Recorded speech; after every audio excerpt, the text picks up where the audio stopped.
What do you call a medical student who graduates dead last in their class? Doctor.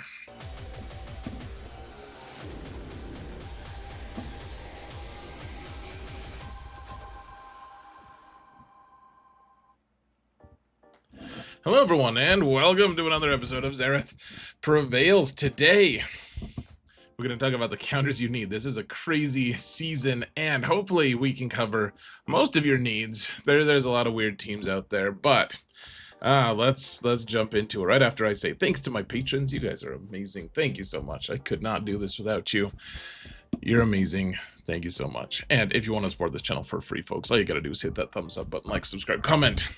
Let's mount that algorithm, shall we? Let's do it. So, let's talk about counters, shall we, folks? Because this season is fraught with peril. So, first, we'll do... which one? Yeah, Lord Vader. All right, so you can use Leia if you want. Leia probably... I mean, this is probably a good use for her. You can also use Bo-Katan. Now, what I'm told is don't use Paz. You can see I'm using Paz here. You also really want to make sure you guys are loaded with a ton of protection if you can, so you don't have as much damage done to you by the damage over times. You also just have to count or hit Lord Vader exclusively. It just doesn't work otherwise. You can't do it. Also, it's not just Bo-Katan. You also need the Hoda Cron, which lets you assist every single time one of your friends does something on their turn. And so, yeah, it's a big mess. You can see we're not doing that well against Lord Vader here yet. Eventually, we get enough armor shreds. I put an armor shred on him first. Now, if we use Beskar Mando, apparently that's winning for some people. Yeah, goodbye to old Paz. He just freaking keeled over, man. They keeled him, and apparently it works without that, but. Or without Paz, with Bando. And I'm not going to go and steal someone's footage, even though I'm allowed to. I'm both lazy and indolent. No, I don't know if I'm indolent. Do you guys know what that means?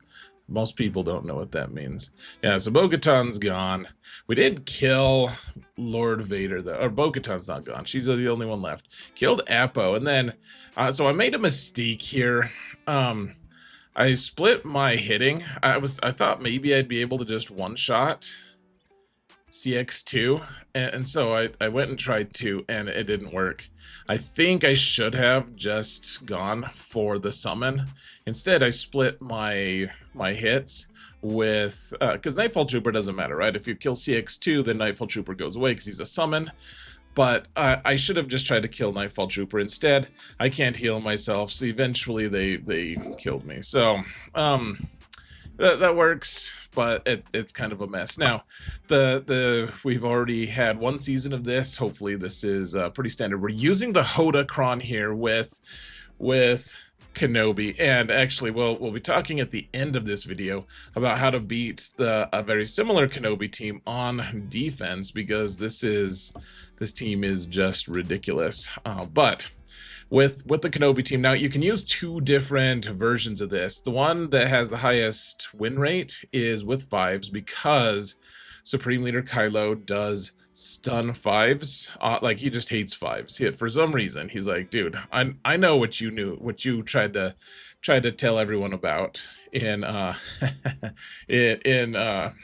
season 6 of the Clone Wars, or something. He's just trying to be consistent with Palpatine's policy. But you can see we popped the ult as early as we can, and of course they had increased our cooldowns by then on Ahsoka, on Cat, but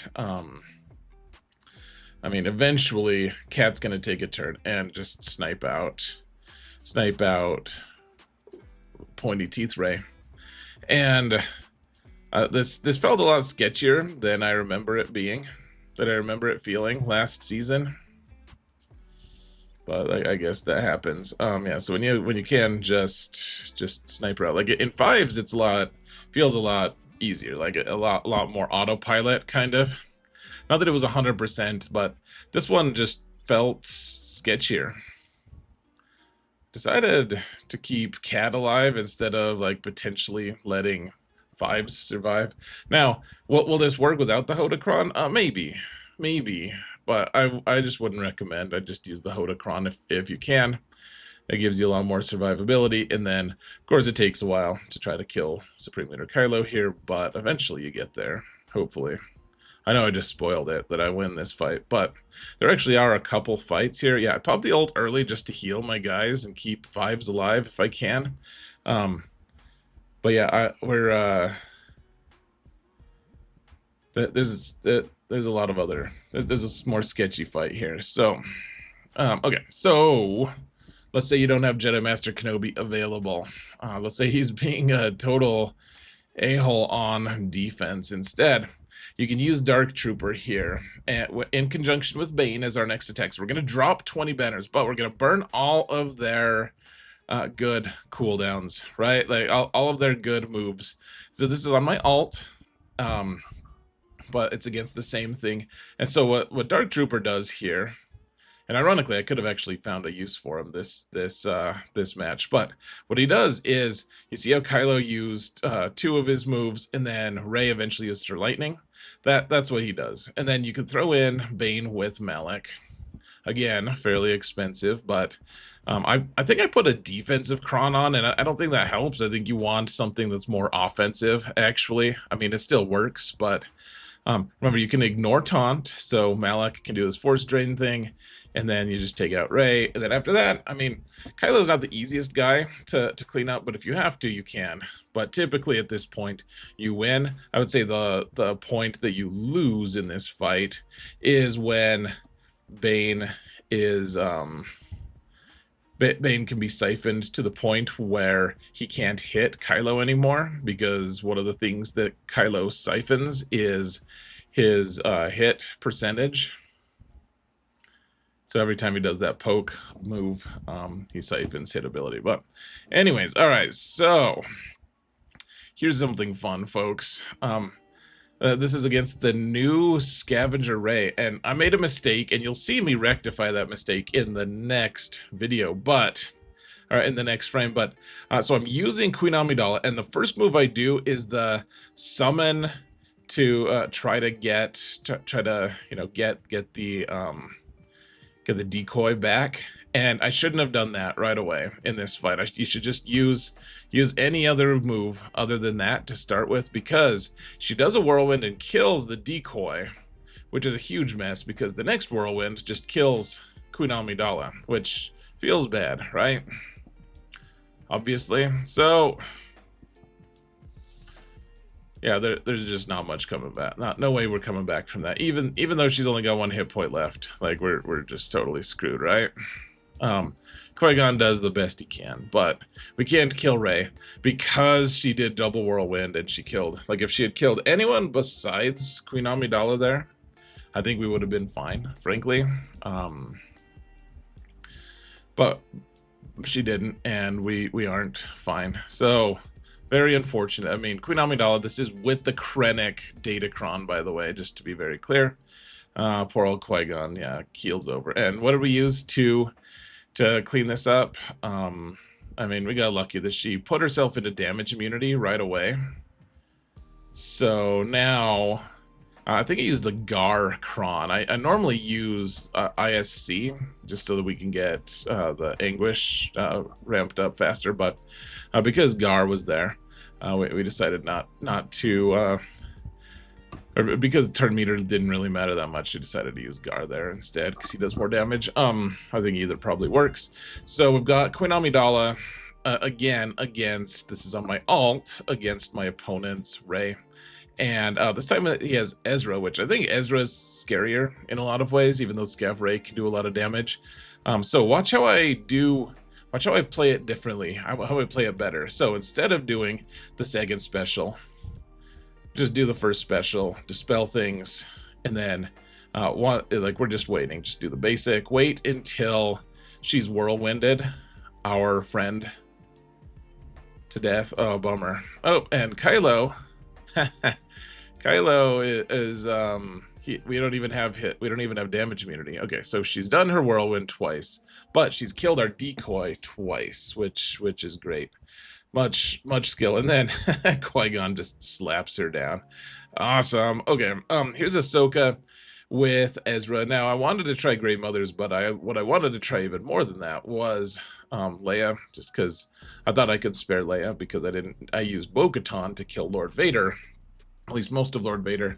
So then I could then use Leia to take out Queen Amidala or GLAT. So the thing to keep in mind here, folks, too, is this isn't just any Galactic Legend Ahsoka Tano. This is an Ahsoka Tano against an opponent with 400% defense on the Cron. Like, it's just 400 flat defense. Or maybe it was like 393, but I mean, same thing, right?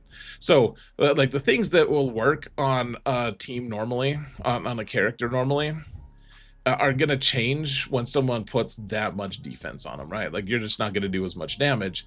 And so, even though my guys are all Relic 9, his are all Relic 9, it's just this big mess. The Great Mothers only have like a 22% win rate against this particular build. And so I wanted to try Leia here, because Leia also ramps damage pretty nicely. And notice how long it's taking even to just kill Huyang. Like, just that extra defense on the team makes it so impenetrable, so challenging to beat. So anyways, we want to pop our ult as soon as we can, of course, just because we get Fracture on them. But then also, on top of that, we're also able to... We're also ramping our damage quite a bit, right? So we almost got Ezra to have no more protection because of the debuff from Leia, but didn't quite work out that way. But you can note we're starting to do some actual real damage here. Real life damage. It's fancy. If we kill Ezra right now, he's got his locked revive buff. It's gone now, though. No worries about potentially not being able to kill him. And one thing I realized is we might be able to just kill Ahsoka faster. And so for calling assists, we can only call assists against Ahsoka, not against Ezra, of course. But we're just, as long as we survive, you put the smoke on Leia so that everyone else can hide, and you can see how much damage we're doing now. It's pretty great. This is a very challenging Ahsoka to get through. You can see we took almost 4 minutes to get through this, and it was tough. 57. Good to go. Now, because we were able to save Darth Bane, we were able to face my opponent's Inquisition team with Ninth Sister. Ninth Sister, of course, with the Datacron. Watch how hard they hit. This is so ridiculous. I decided to go with Sith Empire Trooper just because I wanted him to potentially last just a little longer and take a few more hits. And I'm actually pretty glad. Well, also they did torture on him because he has the pre-taunt, which is also a fairly important thing. Now one of the things the Cron does is give them all a bunch of extra health, and so we're just watch how much damage they're doing to Bane though. Like, Ninth Sister doing this much damage, it's crazy. This is a Relic 9 Bane, and they're still almost beating us down. So finally got through Ninth Sister, and of course Reva is going to be tough to kill, but probably like the most important part was getting rid of Ninth Sister. So good job, Bane. Just trying to do a basic on Reva so she doesn't revive, because it causes no revives. Alright,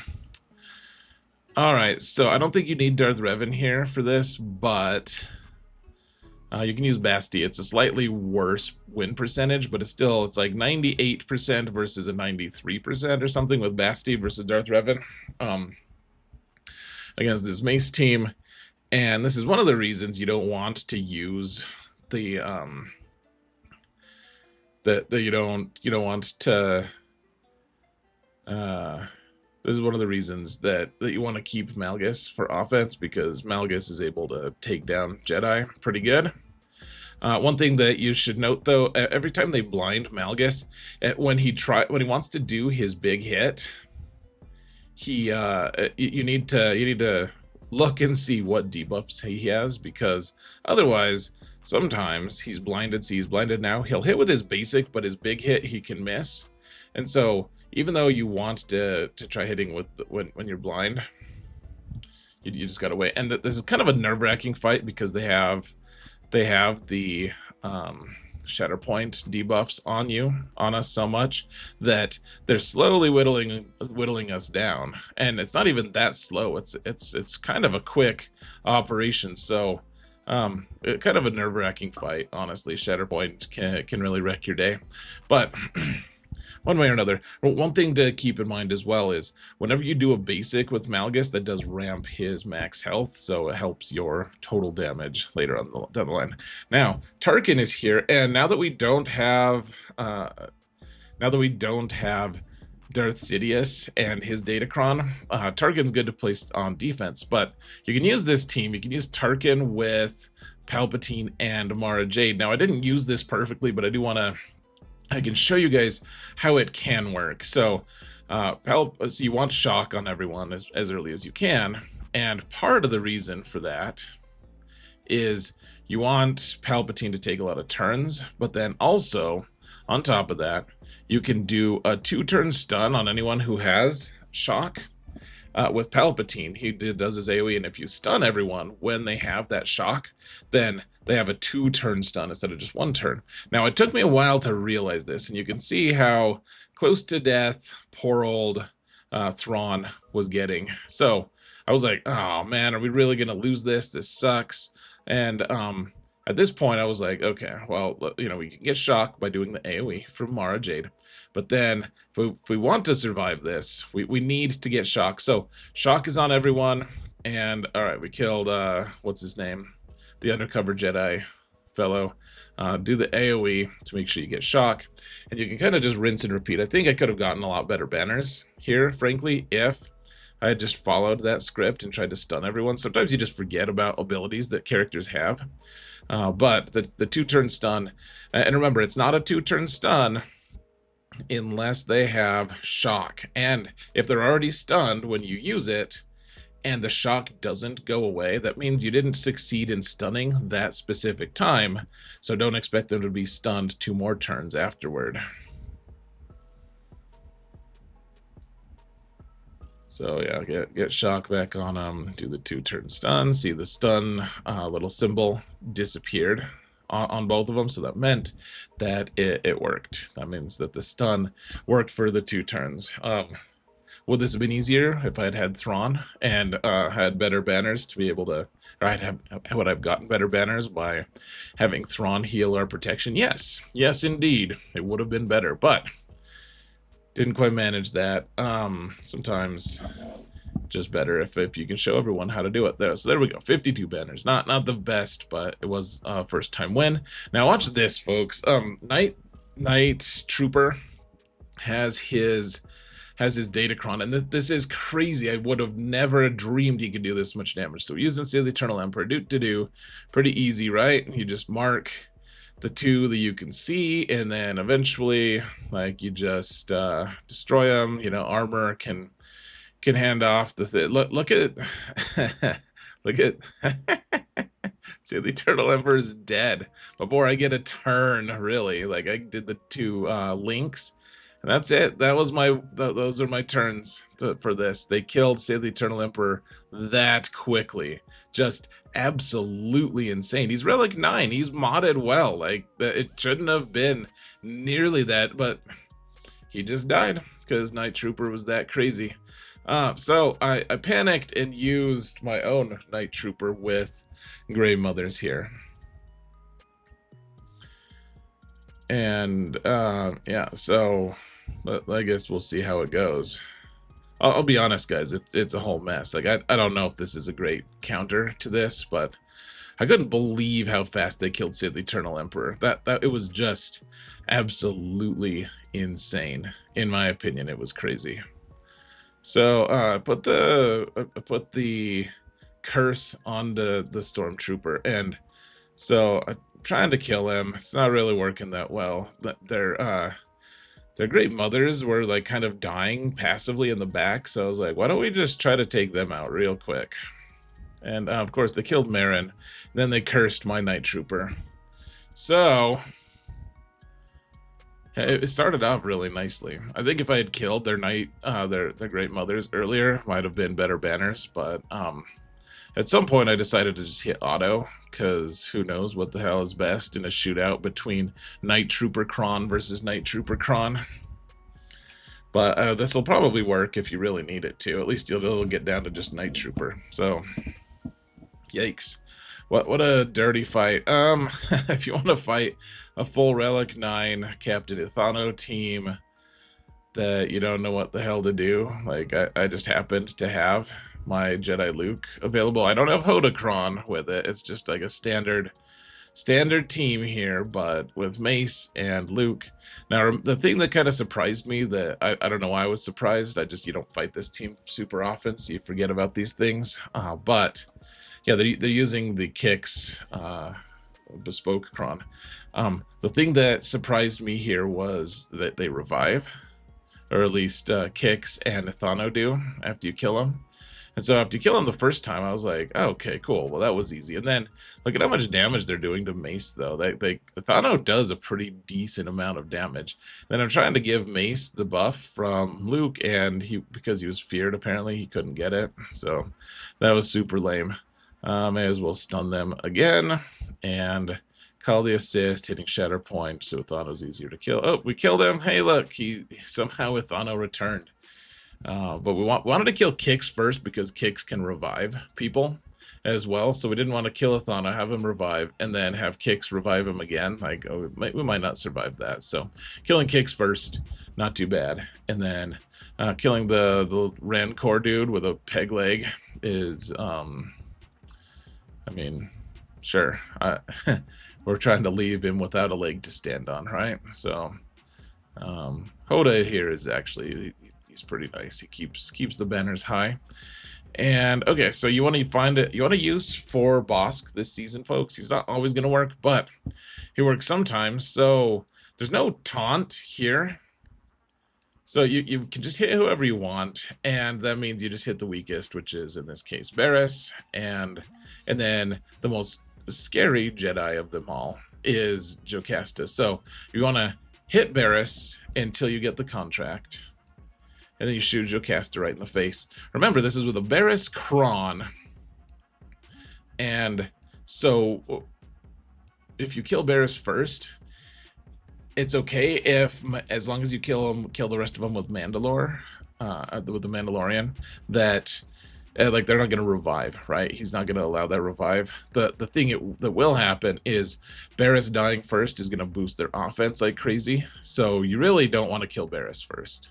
Even if you've already killed Jocasta New, you may as well kill Kelleran back first, right? Because otherwise, like what's Barriss gonna do on her own against you? Like, you can take your time. You'll eventually, like, we still have over 3 minutes. Like you can eventually get the big shot. Like, you're not killing any of these guys with your bounty hunters anyways, right? Like with your normal attacks, you need the snipe button. Now, this is on my alt, and I have a far weaker Bossk, first off, but then also it changes. Like, even though Jocasta is a way better character on this team in some ways than Kenobi or Shock T, I mean, this team is like, this is like the Timu version of the previous, the old Keller and Beck team. But that pre-taunt and all of the foresight that goes on this team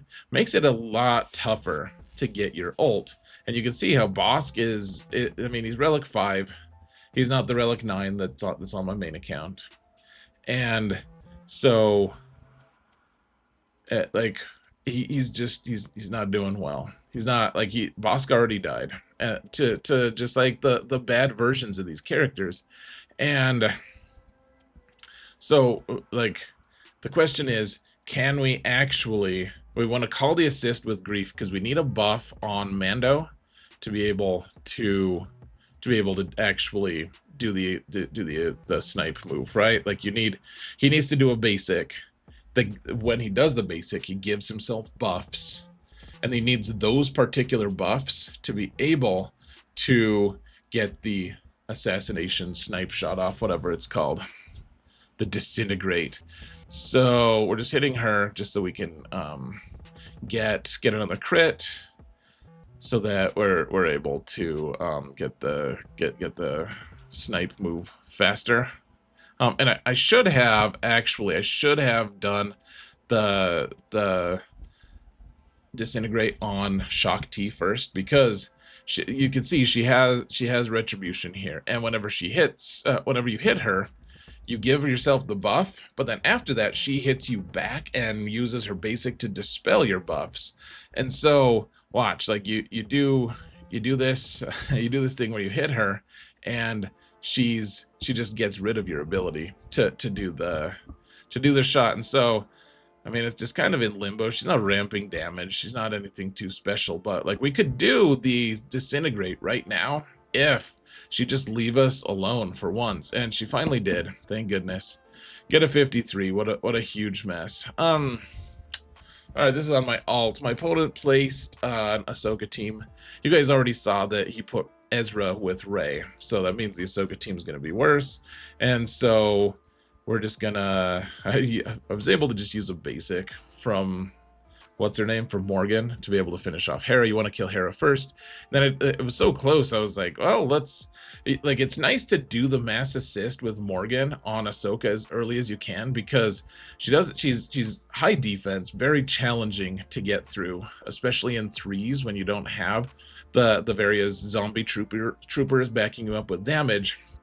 In threes, your main point of damage is going to be from Spirit, but the other two, you really do need more damage than just what Spirit can offer. So even if Spirit is ignoring armor, the other two aren't. So you need that armor shred from Morgan and the Great Mothers to be able to actually do damage. And so the earlier you can get armor shred on GLAT, the better. GLAT being Galactic Legend Ahsoka Tano. All right, we're almost done. Okay, so this is just a cautionary tale, folks.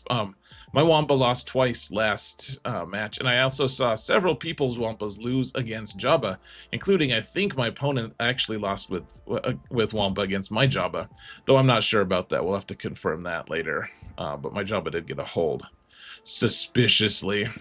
And so, I mean, Wampa did actually kill Night Trooper. Great. I was like, oh, this is awesome. We're going to win this. You know, whether we're using the Wampa Cron, doing a bunch of damage to Peridia. And the problem is we're not able to regenerate our health here. We can't do it. We can't, like, as long as we have the, as long as we have those debuffs on us, we can't regenerate our health. And so, even though Peridia almost died, we just couldn't regenerate, and we died. Now, let's go into the final segment of this, folks, which is, how do you kill the Jedi Master Kenobi team with Ezra and the Hoda Cron, which is just destroying people. So here, hold on a sec. All right, this team has really been a huge bummer for a lot of people, and so it's Kenobi with Cat and Ezra, and you use the Hoda Cron, and like no one's been able to really beat this consistently, not for a long time. So the biggest, the best ways to beat this, people are placing this right next to the Supreme Leader Kylo team, which is just like, it just breaks your brain. Like, look at the win percentage of all the things people have tried, like less than 15%. It's just an unheard of, like, this team is worse than a lot of other teams, or in terms of, like, the Supreme Leader Kylo team is actually like less of a threat than this squad. So go and put it on defense, I guess, and then you can just use the weird Bane counter that I showed you with Dark Trooper to counter to counter the Supreme Leader Kylo team. Now the teams that beat this are mostly, so you can use like probably the best chance of winning against this is just using your own Supreme Leader Kylo team, but a lot of people want to put this on defense. So you can use, I'm not sure how this works with Lord Vader. I don't know if you have to use the Apocron, which is not, it does not exist anymore, and it still only works sometimes. But I think the one that holds the most hope, and it's not a ton of hope, but it's Rey with Ben, and then either, so we have a sample size. We have very small sample size here, folks. We either have 3 sample size, and it's won twice with Barris and the Hoda Cron, or you can use Baby Cal with the team, and it has a way bigger sample size of 11, and it wins about half the time, a little bit over that. Like, my guess is that it's won 6 and lost 5. So whatever you want to do. You could also potentially use the Jedi Master Luke team for like, sometimes it works. 4 out of 12 battles it worked. Leia doesn't really work. 18% is pretty bad. I mean, Bane is at 3%. Inquisition. So you could try Inquisition with Ninth Sister. That might have some play. I kind of don't think it does, but it might. Probably more than 2% win rate. And then otherwise, everything else just loses. All the things, 0% down the line forever. All the way down, 0%. So your mileage may vary. Good luck, Godspeed. Hit me up if you find a cheaper counter to this. I would love to hear about it. So thank you guys so much for watching, and remember that in all things, Zereth prevails. Take care, folks.